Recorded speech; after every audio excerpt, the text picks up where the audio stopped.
On this short tutorial, I'm going to show you 3 ways to fix WhatsApp video call minimize problem. So the first way, open the settings and then go to the apps manager.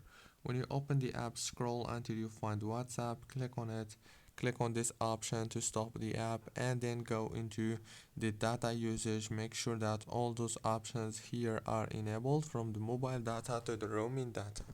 Go back and now click on the storage here, click on clear cache. That's the first way. The second way is go to the settings, go to the wireless and networks, go to the airplane mode, and then enable it for 15 seconds and disable it back.